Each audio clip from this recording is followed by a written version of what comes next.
Shalom, this is Levi Shore. Welcome back to Swing Good Torah. I learned something really incredible over Shabbos. I learned it in the Midrash Says. Let me see if I can get it. Midrash Says by Rabbi Moshe Weissman. It's on Shlomo HaMelech, King Solomon, the miraculous Shamir worm. Let me see, it's Benayahu, Ben Yehoyada, and Ashmadai, the king of the demons. It's really this miraculous, incredible, really exciting collection of midrashim, and I'll take you through it.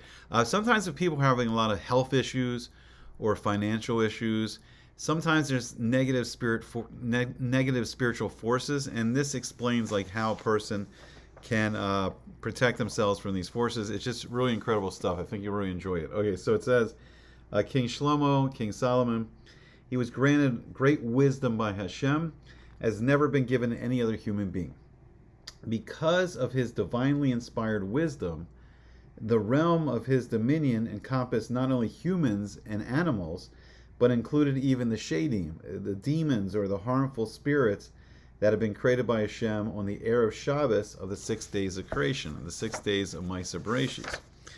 So it says when King Solomon was about to build the Beis HaMikdash, when he was about to build the temple, he questioned the Chachamim, he questioned the great Torah scholars, and he says, how is it possible to quarry the stones for the Beis HaMikdash without using tools? There's a mitzvah that you're not allowed to use iron tools when building, and when building the Beis HaMikdash. So they replied, the Chachamim, they said to him, by means of the Shamir.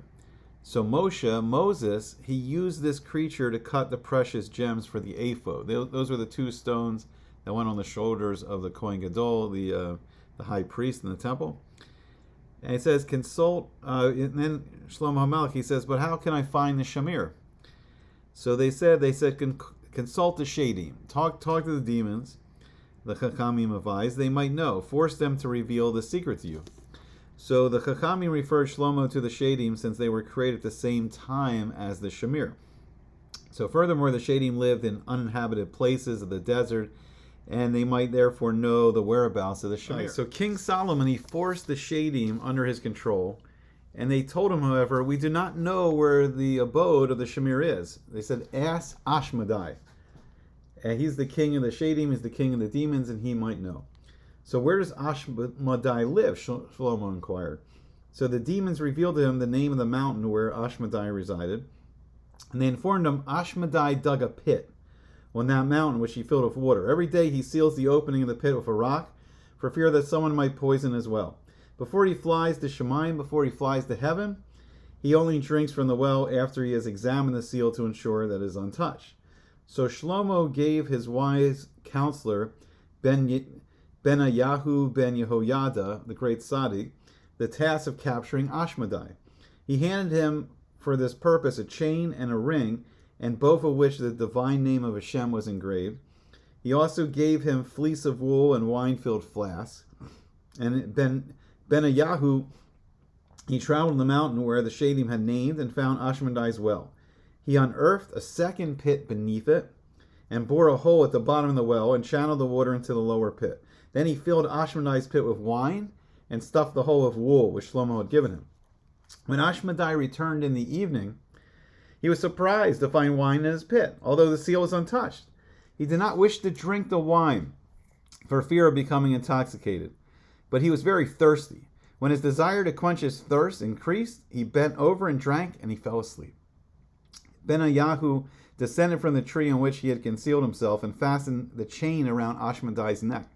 When Ashmadai awoke and found himself chained, he furiously began to tear at his feathers. Stop, Benayahu called to him. The name of Hashem, your master, is upon you. So Ashmadai then allowed Benayahu to lead him to King Solomon, but on the way he engaged in a destructive activity. He broke a tree and he demolished a house. When they passed a poor widow's hut, she entreated him, begged him not to destroy it. Ashmadai had mercy on her, but upon turning away, he broke a bone of his body. How true Shlomo's words are, he exclaimed. A soft tongue breaks a bone. So King Solomon said that in Mishlei in Proverbs 25:15. He revealed that his strength had been broken on the account of a poor widow's lowliness. Then they passed a blind man groping to find his way, and Ashmadai assisted him. He also helped a drunkard who was walking on the road. And when they passed a bridal procession, Ashmadai raised his voice and cried. After that, they heard a man ordering a shoemaker, "Make me shoes that will last 7 years without tearing." Ashmadai burst into laughter. He also amused himself observing a magician, a sorcerer who proclaimed his great power and wizardry. They arrived in Jerusalem and after 3 days waiting, Ashmadai was admitted to King Solomon. The king of demons measured 4 amos with a yardstick, threw the stick down before King Solomon, and he said, "This is the scope of your grave. Why then do you exert yourself to conquer lands and stir me up from the end of the earth to appear before you?" "The reason I disturbed you," answered Shlomo, "was my wish to discover the dwelling place of the Shamir. I want to construct the Beis HaMikdash, the temple, according to Hashem's commandment." "The Shamir was not entrusted to me," answered Ashmadai. "Hashem made the angel of the sea its guardian. The angel handed it to the boar hen, a certain type of fowl, adjuring it to preserve the Shamir carefully." "Why did he deliver it to the boar hen?" inquired King Solomon. "The boar hen needs it for her own subsistence," explained Ashmadai.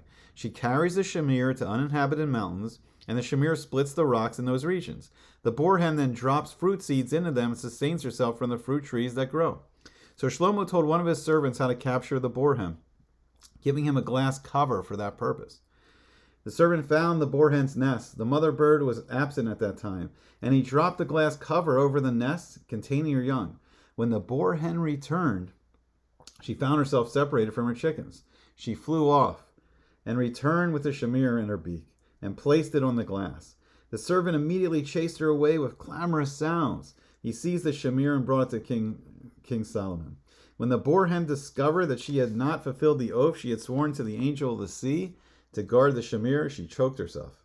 Hashem had not entrusted the Shamir to human beings because of the grave danger that they would misuse it to split the world asunder. For this reason, the boar hen committed suicide when she heard that the Shamir had fallen into the hands of man. Benayahu then questioned Ashmadai about his strange conduct on the way. "Why did you guide the blind man?" he asked him. "I heard in Shemayim, I heard in heaven," replied Ashmadai, "that this man is a tzaddik, Gomor. He's perfectly righteous. Whoever assists him acquires a share in the world to come, in Olam Haba." "But why should you have helped the drunkard find his way?" asked Benayahu. "I heard it proclaimed in heaven," replied the king of demons, "that he's a Rasha Gomor. He's perfectly wicked.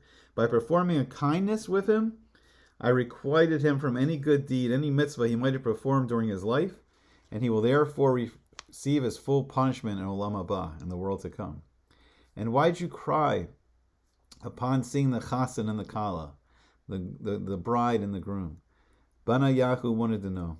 "I know that the bridegroom is destined to die within a month, and his wife will remain widowed for 12 years. "And for what reason," Benayahu questioned further, "did you laugh at the man who instructed the shoemaker to sew his shoes, which would last for 7 years?" "Because I know," replied Ashmadai, "that he will not even live 7 days."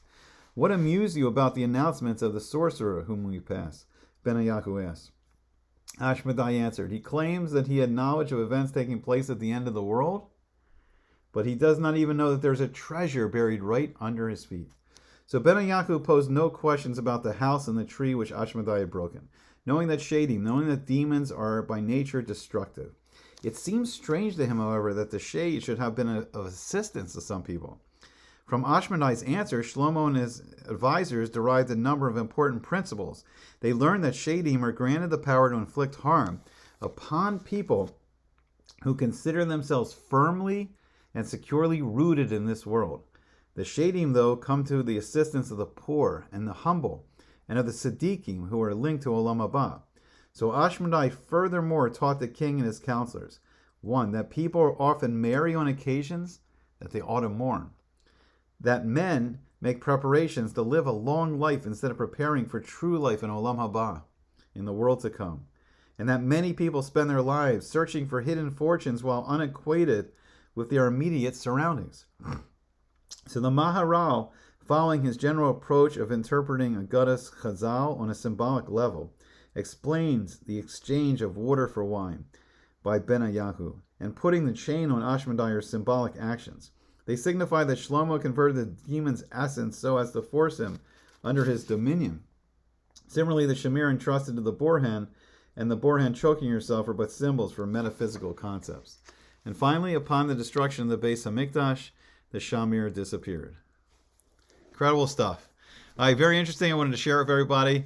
I hope to see you back again soon on Sweet and Good Torah.